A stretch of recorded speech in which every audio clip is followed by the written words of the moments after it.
Today on the Emmy Award-winning Spotlight. Teen artists, custom art, and a smarter way to handle the rain. Plus, when creativity meets conservation, how this project goes from egg cartons to wildflowers. But first, the crown jewel of Forest Park trains the next generation. The Muny is the oldest and biggest outdoor theater in the country. Throughout its 100-year history, its relationship with the St. Louis community has evolved from just a grand venue for musical theater to include educational opportunities and outreach to the next generation. Everyone's on and inspired by you. The Make a Musical program is designed to connect local middle school students and teachers with professionals to give them the tools to put on a full Broadway junior musical. Really helped out with more of the behind the scenes and the logistics, such as finding a venue, what to do with our backdrops, what's the most economic way that we can do costuming, and a lot of the budgeting and a lot of the paperwork ends. This is my first year, this is my first experience with everything, so it's really opened my eyes. The Muny gives schools a show kit, which contains scripts, karaoke CDs with show music, a DVD with choreography, and suggestions for set construction. The Muny then helps them put all of that together and guides them toward being artistically and financially self-sufficient. Gaston is the best. They're supposed to be with us for 3 years, and each year we step back just a little bit more. Always available, but still hoping that the teachers will take the reins and drive the program forward. Then articulate the light like you're focusing on stage, and as long as that piece doesn't get in your way. By contrast, the Technical Theater Training Program, or T3, takes high school students off the stage and goes behind the scenes.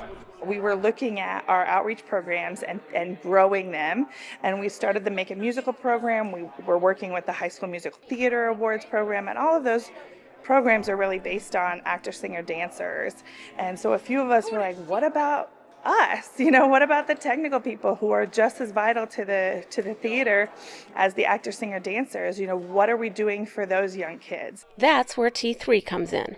I've learned paint techniques, I've learned new building techniques that I didn't know about, and now I'm learning how to do light fixtures. So, painting, carpentry, and now technicians. When you have to design and build a set and you go into all the other elements that go into that and the amount of people and the amount of work and dedication that goes into making those plots and just those things I never think about all the time when you go see a show. But I think it does kind of change your outlook when you see what really builds that. See the amount of work that has to go into that, aside from just the actors on stage.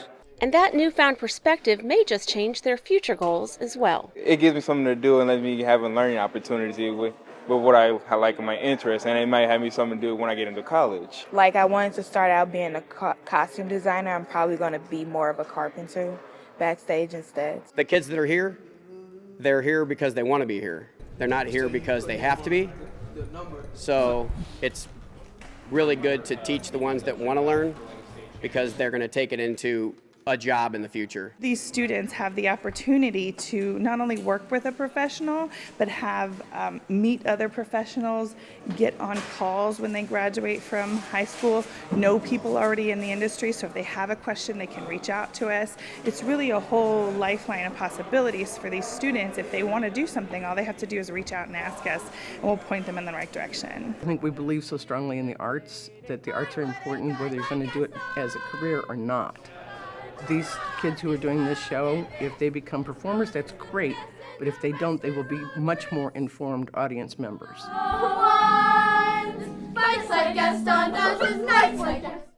HEC Media has 6 YouTube channels, including science, history, art, authors, Black History Achievement and Culture, and all things St. Louis. Find your favorite, then scroll down to explore HEC Media's other partner channels, all on YouTube. I love how I got the chance to open my mind and create what I thought of in my head. From the creative minds of St. Louis's up-and-coming teen artists to your backyard, these rain barrels are both works of beauty and instruments of environmental change. I was thinking of the Cardinals because of our baseball team, and I just see a lot of Cardinals in St. Louis, so that's what I put on my barrel. And then I just love like the greenery and trees and everything. The Rain Barrel project stems from a partnership between St. Louis Artworks and the Metropolitan St. Louis Sewer District. It's a great way to collect that stormwater right off of your home and use it to water your garden, your flowers, and have a beautiful thing collecting that water for you. Homeowners with rain barrels can save about 1,300 gallons of water each year and help reduce stormwater runoff into streets and sewers. The teen artists at St. Louis Artworks learned facts like these during their initial meeting with MSD Project Clear. We start pulling out key things like fresh water, saving the environment, gardens, how they will use the rain barrels. So we start thinking about all those ideas and how we can come up with a good message for the community, but also make them beautiful so people want to purchase them.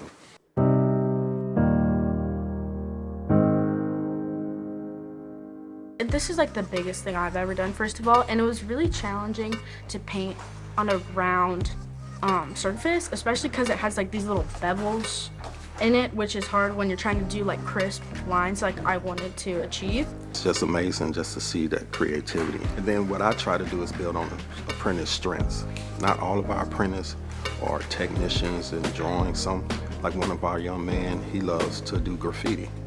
So we played on his strength. So he came up with a bunch of positive words, positive sayings that helped him come up and formulate his barrel. This has been probably one of my strongest groups. MSD Project Clear promotes rainscaping through its living classroom outside its Market Street entrance with plants and demonstration features.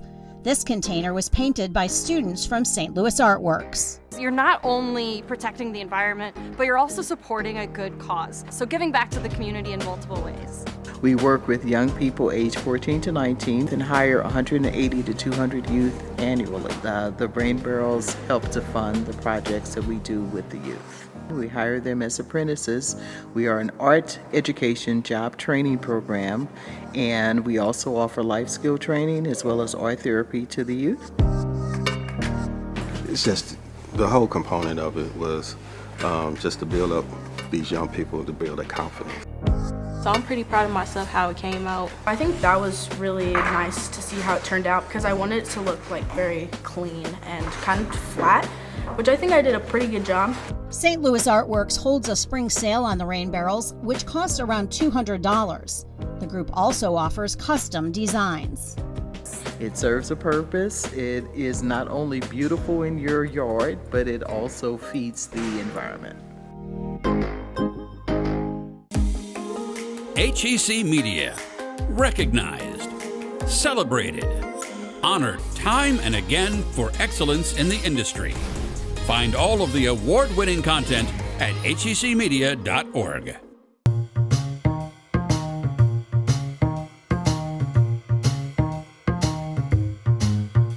You want to plant right next to here? Eco art is artists calling attention to the climate crisis and trying to come up with actionable ways to improve our current situation.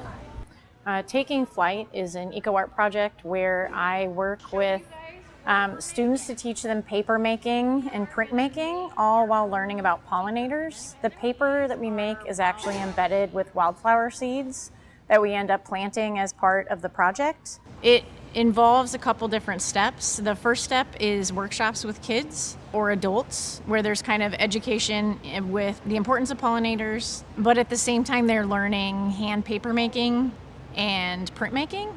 The students tear the paper egg cartons up into small pieces, then we put them in the blender, then we made a slurry, and then you scoop it up with a screen, and then they sprinkle the seeds on top to distribute across the surface. So it's just fibers like impregnated with seed, and then the rain will end up degrading it. They'll take the seed paper, they'll be able to actually plant it and have wildflowers grow.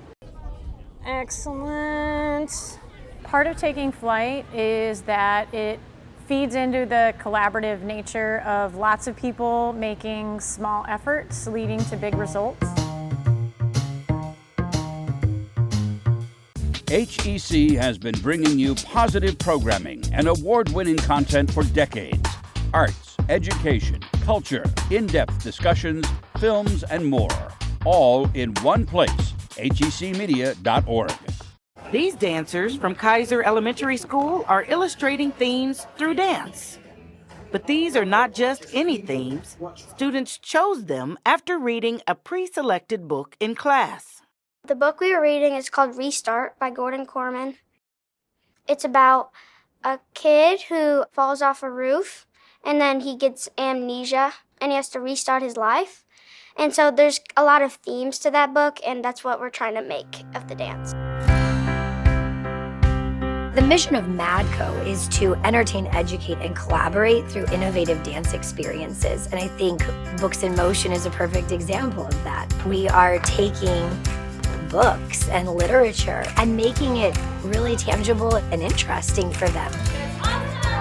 We aren't necessarily attempting to retell the story. What we strive to do is tell different elements or bring different themes from the book to life.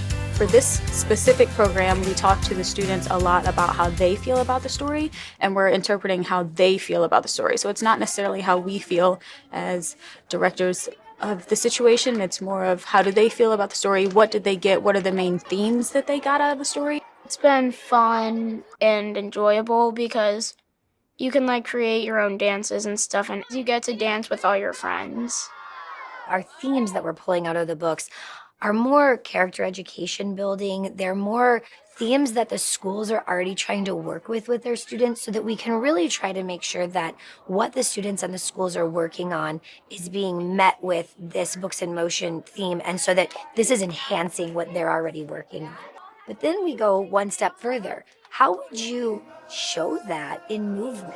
If you can sit there and read and then come up with all these things in your mind, it brings a whole new light to literacy in general, and it promotes this fun way of thinking that's not just, I read a book, what did I learn from it? It's, I read a book and how can this make me more creative? It really gives them the ability to be themselves and own who they are and own what they come up with. We always tell the students, this is work you've done. We help to shape the movement, we help to shape a structure of the dance, but for the most part, it's what they come up with. You'll be surprised how creative the kids are and how quickly they come up with ideas that are mind-blowing, but you can also see what they're interpreting. It's clear that they're trying to show you teamwork because of how they're helping each other, because of their relationship with each other and how much fun they're having with each other. Ours is being grateful that he's still alive. We have a group that goes out and does some tricks and stuff. We're doing how he's surviving from the fall. We would do certain drama breathing things, how his breath and heart is still beating. A lot of times in programs, they get to watch, they get to observe, they get to listen, they get to learn. But in this, the children get to make up the movement. Sometimes you might think you're too cool to dance, but really that's not true because it's not just dancing. You have to be very creative in it, and it's a lot of movement and creating cool patterns. I've noticed after Books in Motion, my kids are so much more creative in my classroom. When I ask for them to create a movement for one of our songs or to do something in our concerts later in the year, suddenly it's safe and it's exciting to them to do that process again. My favorite part of Books in Motion is getting to be with new people that I haven't really interacted with and having to spend nice time with my coaches. I want them to take away that they are capable of doing more than what they think. I really love when kids can shock themselves, wow, look what we just did. It's a good way to do teamwork and figure out some talents that you have in life. By the end, they have this confidence. They're in front of an entire gymnasium filled with people, and they're smiling and happy and participating. And at the end, it's just wonderful to see the teamwork and collaboration and happy smiles. Next week, amazing innovations by women. Detecting colorectal cancer with a unique diagnostic, plus a powerful new app taking on human trafficking. Thanks for watching Spotlight. Join us for a brand new episode on Thursdays.